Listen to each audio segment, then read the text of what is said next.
Құрметті оқушылар, бүгін біз сіздермен Кива мектебіміз бағдарламасы жобасының аясында сынып сағатымызды бастаймыз. Сынып сағатының тақырыбы импровизация арқылы топтың бірлігін нығайту. Сабақтың мақсаты сыныптағы топтың бірлігін арттыру және қауіпсіздік орта құру. Міндеттері ұсыныстарды қабылдап, оларды тыңдауға машықтану. Яғни біз сабағымыздың алғашқы жаттығуын бастаймыз. Бұл сынып сағатында біз сіздермен жаттығудан өтеміз. Яғни алғашқы жаттығуымыз өз серіктестері туралы айтып беру. Енді бұл жерде сіздерге мынандай нұсқау беріледі. Сіздер қазір 2-2-ден жұп болып отырсыздар, иә? Кім сіз? Бекжан ба? Ана кімнің қасына келіп отырсыңыз? Тездетіп отыра алыңыз. 2-2-ден жұп болып отырмыз. Сондықтан сіздер 1 минут уақыт бөлінеді бұл жаттығуға. Екі серіктес бір-біріне өздерінің не әңгіме айтып жатқан кездеріңіз. Яғни ол жерде бүгінгі күні сіздер немен айналыстыңыздар, яғни бүгінгі күн сіздерге қалай әсер етіп жатыр, сол туралы әңгіме айтасыздар. Жақсы ма? Яғни күндерің қалай өткені туралы айтасыздар. Енді жаттығу басталды. Екі адам бір-біріне қарайды. Бірінші біреуін айтасыздар, одан кейін біреуіңіз тыңдаушы боласыздар, біреуіңіз айтушы боласыздар. Одан кейін 1 минуттан кейін ауысады, екінші адам тыңдаушы болады, одан кейін адам айтушы болады. Жақсы ма? Кеттік ал, кірсеңіз. Сегеуіңіз жүпсіз, сіз тыңдаушысыз, сіз айтушысыз. Күніңіз қалай өтіп жатыр? Жақсы жағынан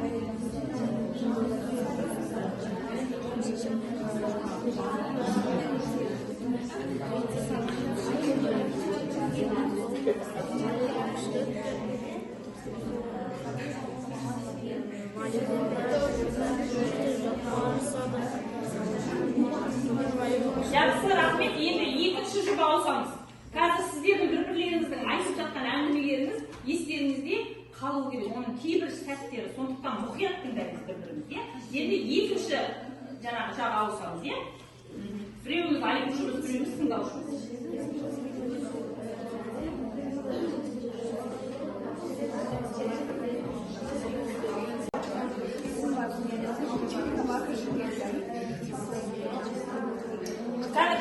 Бекжан мен сіздеріне айтып болдыңыздар ма?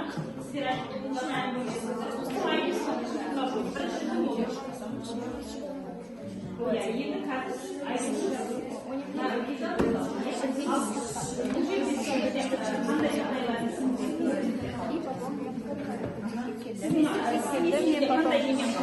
Сенмен отырдым, сенмен сөйлестім. қандай жағдайда? Су іштім. Крючков. Үйге келем, тамақ ішем, сабағымды жасаймын. Сізге қалай есіңізде? Сен, например, 3-те ұйықтайсың, мен, например, 1-те ұйықтаймын. Мен уже нешінші сон көріп отырмын, сен пока ты будешь. Сіздің есіңізде қай жағынан қалды? Қалай қалды? Сақталасынан кешке сабақтан соң өзінің тренировкасына барамын. Сізге қалай? Айсың күнімде бір қосылаға баратындар. Жақсы. Ал сіздерде кім? Тыңдаушысың, иә? Ал айтушының қандай әрекеттері сіздің есіңізде қалды? Айтып.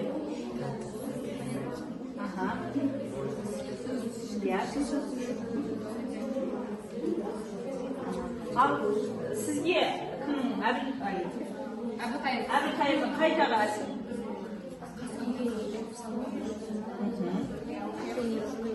Сосын? Жақсы, рахмет. Ал Ақмарал мен Еркеназ, екеуіңізде қандай? Бөлісіп жүресіңіз? Бізде жақсы. Кім айтушы болды жаңа? Бірінші кім айтушы болды? Ең бірінші Ақмарал. Ақмарал айтып жатқан кезде Еркеназ сен қандай жағдаяттардың есіңе алдың? Химияда жақсы зертхана жұмысы. Жұмысына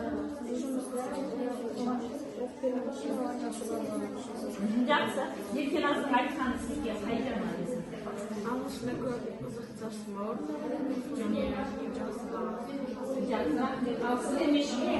Сіздерде? Бірінші кім айтушы болды? Сен айтушы болдың, иә? Сіз тыңдаушы болдыңыз, иә? Ал сіз айтқанда сіз қандай жағдайында жейсіңіз? Ол жасағаны және өзінің жаттығуына бағады. Жақсы. Ал сіз тыңдаған кезде қандай жағдай болды? Оның да зертханалық жұмысы күшті болды. Олда да тәртіп ол жаттығусынан жақсы болды және бүгін ағылшыннан күшті сабақ өтті. Жақсы. Ал кіммен? Медина, сіздерде кім бірінші айтушы болған кім? Сіз айтушы болдыңыз, иә? Ал айтқан кезде сіздің ойыңызда не қалды? Иә. Ағылшында бірге тапсырмалар жасалғанды. Астанаға бірге барған. Жақсы. Ал сіз тыңдаған кезде мен қандай әсер алдыңыз? Қандай жағдайлар есіңізде? Сіз айтыңыз.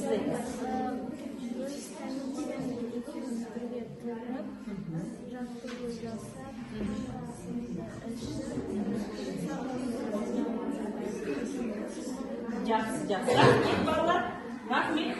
Енді сіздерге бәріміз назарымызды бері қарай тұрайық, иә? Сіздерге мынандай сұрақтар қойғым келіп тұр. Өзін-өзі таныстыру көбінесе адамдарды қобалжытса, иә? Басқа біреуді таныстыру алаңдатпайды. Оның себебі неде? Мысалы, адамдар өзін-өзі таныстырған кезде не істейді? Ұялады. Сосын не істейді? Қобалжиды, иә? Ал басқа біреуді таныстыру неге алаңдатпайды? Өзі туралы емес, иә? Кейбірі өзінің ішкі жан дүниесін ашқарғысы келмейді. Иә. Ол өзі туралы айтпайды және де біреуді жай ғана тыңдайды. Иә, жақсы. Тағы да кімнің пікірі бар айтатын? Адам өзін мақтай ала ма? Кейбір адамдар болады, иә, мақтай алмайды. Оған кішкене ұялады, қобалжиды, біртүрлі сезінеді, иә, біртүрлі болып сезінеді. Сол кезде ол адамға өзін мақтағаннан гөрі біреуді не істеген? Мақтаған ыңғайлы болады, иә? Өйткені ол адамның сырт бейнесін, иә? Ол адамның мінез құлқын ол сырттай не істеп отыр? Бақылап, біліп, байқастап отыр. Жақсы. Ал серіктес әңгімесінің қай бөлігін есте сақтау оңай болды? Серіктестер, сіздерде мысалы екі адам серіктессіздер, иә, қазір? Сол кезде сіздердің әңгіменің қай бөлігін есте сақтау оңай болды? Бірінші тыңдағаннан екінші қызықты жақтарын, ұнаған жақтары. Қызықты жақтарын, иә, жақсы, ақымағыздаған ұнаған жақтарын, тағы кімге қандай әсер берді?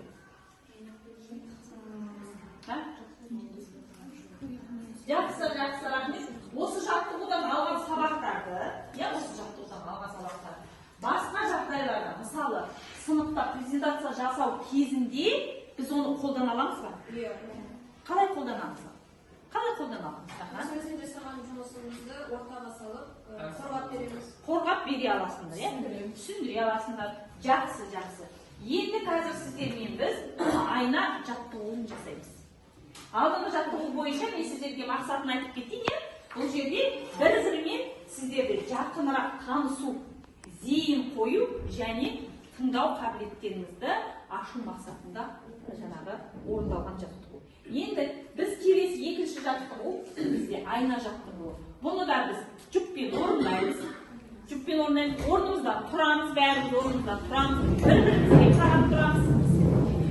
Бір-бірімізге қарап тұрамыз, да сіздер өздеріңіз таңдайсыздар. Кім бірінші жүргізуші болатын, иә? Өзара келісесіздер дағы. Бір қимыл қозғалысты жасайсыздар. Ол қимыл қозғалысты қарап тұрған адам екінші жағымыз. Біреуіміз айна боламыз, біреуіміз жүргізуші боламыз. Алып кеттік. Ауысамыз. Рөл ауысты. Кеттік ал.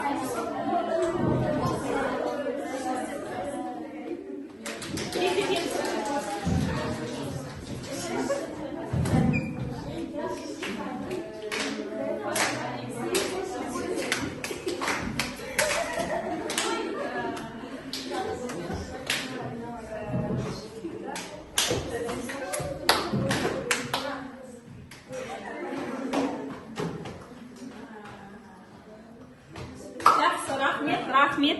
Рахмет. Енді бұл жерде сіздерге отыраңыз, рахмет. Бұл жерде сұрақ сіздерге. Тапсырма барысында сіздерде қандай сезімдер туындады? Күлкі. Жақсы. Тағы да. Жақсы, тағы да. Қандай сезімдер туындады? Қызықты ма? Күлдіңіздер ме? Жақсы, бір-біріңізге қарым-қатынастарыңыз жақсарды деп ойлайсыздар ма? Жақсы. Тапсырма барысында одан кейін тапсырманың қай тұсы қиын болып көрінді? Қай тұсы оңай болып көрінді? Ал Айсәулем айтамыз. Дәл-дәл бір жиғып қайталау. Жақсы. Қиын болды. Қиын болды, иә? Тура анау адамның іс-әрекетін қайталау қиын болды. Жақсы, сен үшін. Тағы кімге қандай жерлері қиын болды? Айналу. Жақсы. Ал қай жерлері оңай болды деп ойлайсыз? Қайталау. Көрсету оңай болды, иә? Жақсы. Енді сіздер өзара түсіністікке келдіңіздер ме? Бір-біріңізді түсіндіңіздер ме? Жоқ, сен келі жоқ бізге бұл жерге. Жаттығудың мақсаты тыңдау, зейін қою, серіктеспен бірге жұмыс істеу және дұрыс қарым-қатынас орнату дағдыларын дамыту. Жақсы, рахмет. Енді әрі қарай келесі жұмысқа ауысайық. Топты тыңдауға және өзін-өзін қабылдауға бағытталған жаттығулар. Яғни бұл жерде біз жасаймыз. Мен жақсы көретін заттар. Ол үшін қазір бірінші жаттығудың несін тыңдаваңыздар, нұсқауын тыңдаваңыздар, иә? Ассоциация дегеніміз екі идеяның арасындағы байланысты білдіреді. Белгілі бір реттілікпен орнатылған бірнеше байланысты қатарын құрады. Мысалы, қазір былай істейміз. Алма дегенде біреу алма бәлішін ойласа, алма бәліші дегенде басқа біреу әжесінің үйіндегі бір ескі затты еске алады. Немесе әжесінің үйінде дегенде тағы біреу атасының ескі сағатын еске алады. Яғни балалар, бірінші қадам бұл жерде шеңберде тұрып, сөздерді байланыстырудан бастаймыз. Қазір арт жаққа барамыз, шеңберде тұрамыз, шеңбер жасап тұрайық. Шеңбер жасап тұрайық, арт жаққа барайық. Шеңбер жасап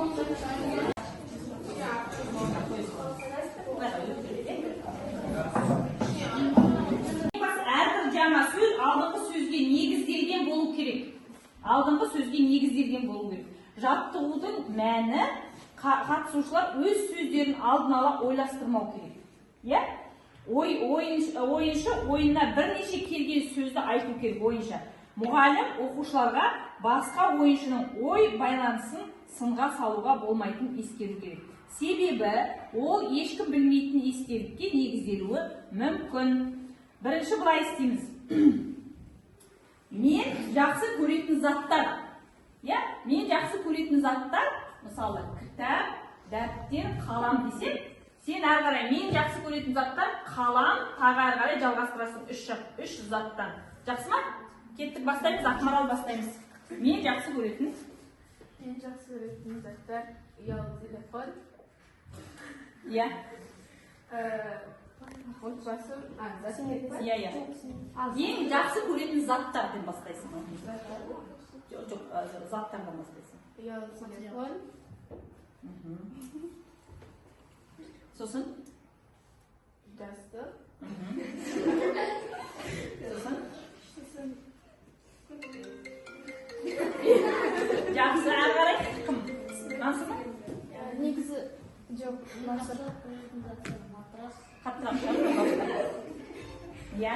Ойындар, ұялы телефондар. Әрі қарай? Сен немен аяқтардың соңғы сөзің? Телефондағы ойын. Мен жақсы көретін заттар, ұялы телефондағы заттар, ручка, дәптер. Жақсы, рахмет. Сен дәптерден бастайсың. Мен жақсы көретін заттар, дәптер, қалам,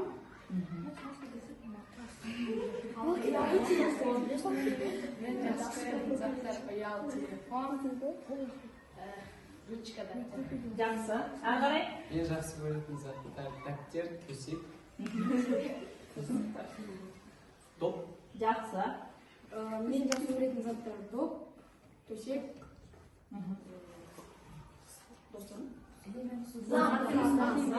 Химия десей, Жақсы, ары қарай? Мен жақсы көретін заттар орындық, баскетбол доп, және гөл. Жақсы. Заттар гөл, дәптер және де Ағаш.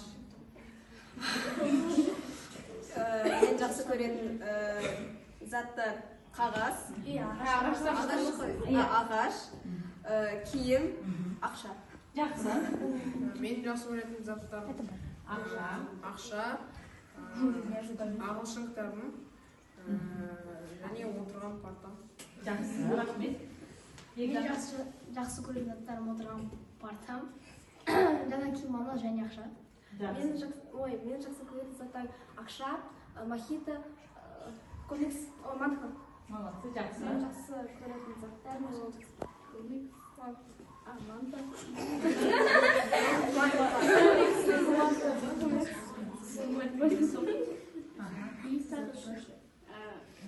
ақша.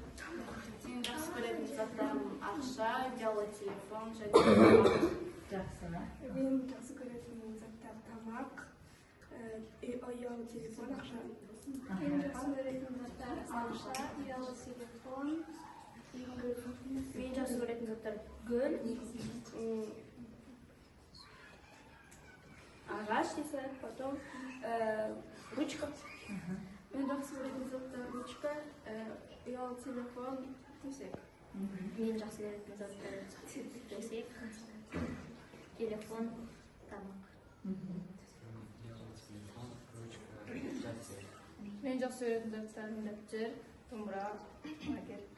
Жақсы. Мен жақсы көретін заттар лагерь и спорт. Мен жақсы көретін заттар спорт, гүлдер және бояулар. Енді сұрақ сіздерге осы жерде, иә? Тапсырма барысында не болды? Қандай жағдайлар болды? Не әсер етті? Ойлану, иә? Тапсырманың мақсаттары қандай болды сіздер үшін? Иә, кім нені жақсы көретін, иә? Кім нені жақсы көретін? Жақсы. Тапсырма барысында қандай сезімдер туындады? Қызығушылық және Бір-біріміз туралы білу. Білу, иә? Жақсы. Сіздер расында да ойларыңызда бірінші болып келген сөзді айттыңыздар ма? Бірінші болып, мысалы, кімнің ойына ең бірінші не келді, соны айтты ма? Или ойланып қалған кездеріңіз болды ма? Жақсы. Біреуде ойланып қалған сезімдер болды, иә? Біреулеріңіз ойыңызға келді, соны айтты. Жақсы. Қандай күнделікті жағдайларда кенет реакция қажет болуы мүмкін? ілесіп алып кету. Иә, ілесіп алып кету, иә? Сосын кейін тағы да? бір нәрсе қалып тиін. Қалып, мысалы, тиеді ғой. Бір нәрсе ұрса, сондай да. Жақсы, жақсы. Рахмет. Қазір отырамыз.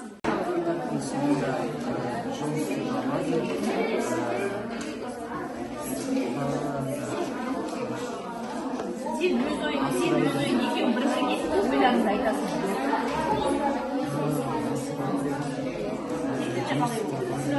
Мына әңгіме енді қалай аяқталды? Сенің ойыңша қалай аяқталды? Сенің ойыңша қалай аяқталды? Екеуің бір-біріңе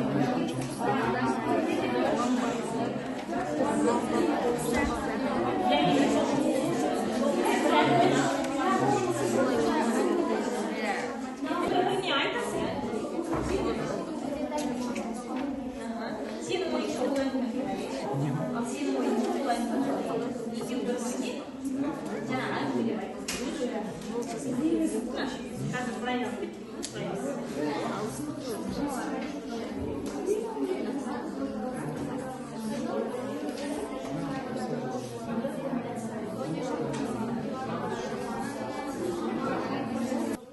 Бастаған кітап ол как я выиграл жизнь. Ол кітапта ол айтылған бір бала өзінің кішкентай кезінде көрші тұрған достарының әпкесі болады. Ол әпкесі бір колледжда оқып тест тапсырады. Содан кейін ол тесттен өтпей қалады да, ол бүкіл ауылға жылайды. Түспей қалды, менді қалай өмір сүрем деп. Одан кейін оның әкесі осы уақытқа дейін оқып жүрген кезіне дейін төлеп оны асыраған.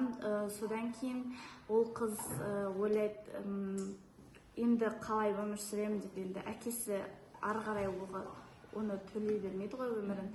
Содан кейін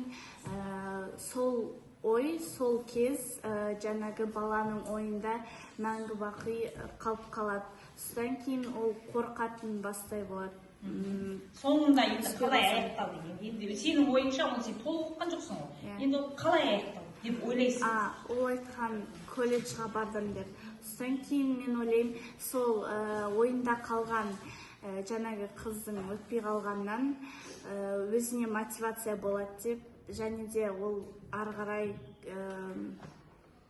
жақсы оқитын болады, бірақ сонда да қателіктер кетіріп, содан кейін ары қарай одан сайын өзіне мотивация жасап жақсы оқитын болады. Жақсы оқитын болады. Ал сіз қалай ойлайсыз? Мен ол атылай сол өтпей қалған соң жақсы оқитын болады. Өзінің ойында мен түспей қалдым деп жақсы оқып, в будущем сол университетке түсетін. Түзет деп ойлайсың, иә? Жақсы, рахмет. Тағы кім өзінің ойын айтқысы келеді, кім бөліскісі келетін балалар бар ма? Айта ғой.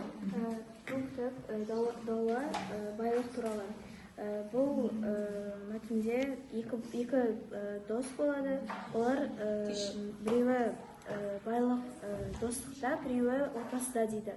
Екеулері таласып, ұрысып жатады. Одан кейін олар бір-бірлерінен кешірім сұрап, қайтадан достасып, байлық достықта екенін түсінеді. Олардың арттарына ата-анасы келеді да, оларды алып кетеді. Содан кейін олар ата-аналары оларды ұмытпаған үшін байлық отбасыда бар екенін түсінеді. Соңғы енді қалай аяқталады деп ойлайсың осы? Олар екеулері жақсы жан дос болды деп ойлаймын. Сосын олар байлық неде екенін түсінді деп ойлаймын. Жақсы. Ақмарал, сіз соңғы қалай аяқталды деп ойлайсыз? Менің ойымша, екі бала байлық достықта да, отбасыда да емес, басқа да байлықтар бар екенін түсінді деген ойдамын. Жақсы, рахмет. Енді сіздерге сұрақ мынандай. Тапсырма барысында қандай сезімдер туындады? Жұптар кітап оқыған кезде қандай сезімдер? Ойлану. Тағы да Бір-біріміз қалай аяқталатынын білу. Жақсы. Енді бірге оқу барысында не қиынға түсті? Неге қиналдыңдар? Бірге оқыдыңдар екеуі. Әртүрлі оқитынымызды. Иә. Сосын кейін тағы да қайда оқу? Ойларымыз оқытылды болған. Иә, тағы да.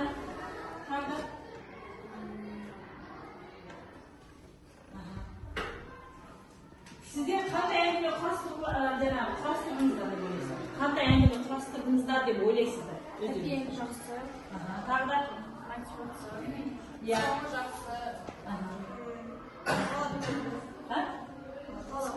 Жақсы. Рахмет. Енді біз сабағымызды қорытындылайық. Қорытындылау барысында мен сіздерде бүгінгі сабақтан алған әсерлеріңізбен бөлісіп кетсеңіздер. Бір сөзбен ғана. Бірінші партиядан бастап кетейік. Жақсы. Сіз орындарыңызда тұра қойыңыздар. Қандай әсер алдыңыздар? Нені білдіңіздер? Менде де мансұрмен келсе, менде де ой толығы. Жақсы, жарайды, тағы да қарай. Сіз қандай әсер алдыңыз? Бір-бірімізбен жақынырақ болдық.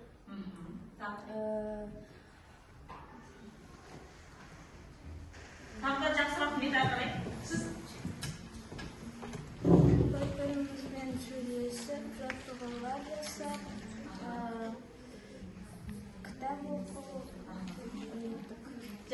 рахмет ары қарай. Сіз тез бір сөзбен ғана айтып өтсеңіз. жұмыс істеуді үйрендім. Жақсы. Бұл сабақ өте күлкілі болды және жүкпен жұмыс. Жақсы, рахмет. Өзімізді жақсы жағынан біле білдік. Жақсы, рахмет. Маған сабақ өте қызықты болды. Жақсы. Бірге жұмыс жасаумен және екеуміз өзіміз ойымыз бөлістік. Жақсы. Жақсы, рахмет. Өзіміздің пікірімізді сала білу. Өзіміздің ойларымызды. Өзіміздің пікірімізді сала білу. Өзіміздің ойларымызды бөлісіп және осы сабақ қызықты болды. Өзімізді жақсырақ Өзіміздің ойымызды айта білу және де қызықты болды. Бір-бірімізді білу. бір-біріміздің ойларымызды құрметтеу және бір-бірімізге сыйпай сөйлесу. Жақсы. Ары қарай, рахмет. Бір-бірімізді түсіну, поддержка. Жақсы. Жүкпен жұмыс және жүкті тыңдау. Жақсы. Бір-біріміздің сөзімізді тыңдап, құрметтеп және өз ойымызды айта білу. Жақсы. Жаңа опыт алдық. Жақсы, рахмет. Бір-бірімізді жақынырақ білдік. Жақсы. Өзіміздің ойымызды. Келесі қыздар. Келу. Өзімізді тыңдағанымыз сабақ күнде болды. Жақсы. Ойымызды құрметтеу. Жақсы. Рахмет балалар. Үйрену, яғни жасқа шақтықты азайту, өзіндік сыннан арылу және қателер жасап, көңіл көтеру. Яғни көңіл көтерілді ма? Қателіктер болды ма? Болды, иә? Көңілдерің көтерілді ма? Қызықты болды ма? Жақсы, рахмет, жақсы. Енді келесі жаттығу бізде,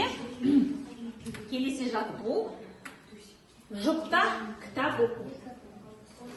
Жұпта кітап оқу. Қазір сіздердің алдыларыңызда кітап тұр, иә? Бір партада бір кітап тұр. Сол партадағы кітапты ашасыздар да кез келген әңгімені бастап оқи бересіздер. Екеуі жүпкасып оқисыздар оны.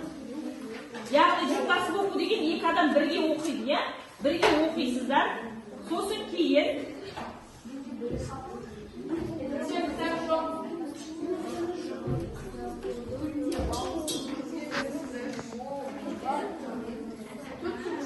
бұл жерде оқиғаны аяқтау емес, жаттығудың несі мақсаты, иә? Басқару, басқа адамдардың идеясын қолдау және әңгімені бірге құрастыруды жалғастыру. Яғни әңгімені қазір 1 минут, 2 минуттай оқисыздар, иә? Бірге оқып келе жатасыздар. Сосын кейін әңгіме немен аяқталды? Екеуі бір-біріне әңгіме құрап не істейсіздер? Айтасыздар. Жақсы. Басталды. Өлең болсын, өзін айтасыздар. Бірге жұптасып оқисыздар.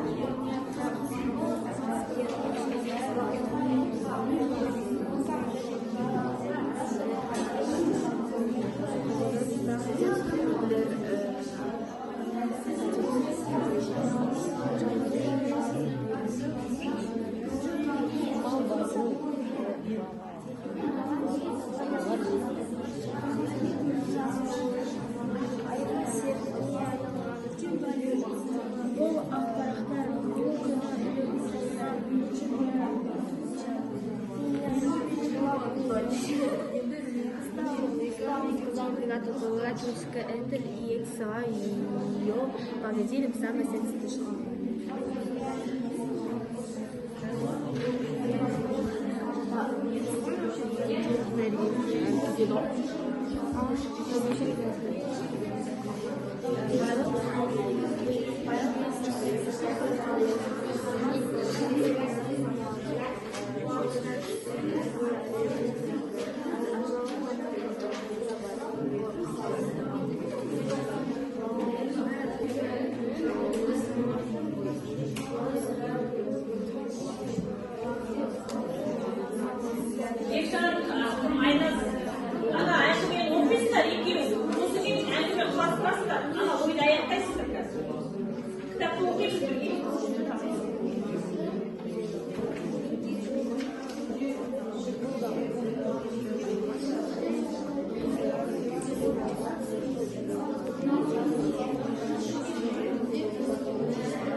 қалай аяқталуы мүмкін. Өздерің ойдан естіңдер, әңгіме құрастырасыңдар.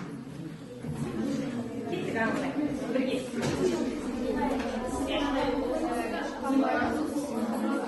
Қалай аяқталуы мүмкін деп ойлайсыз.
Сендер қалай ойлайсыңдар?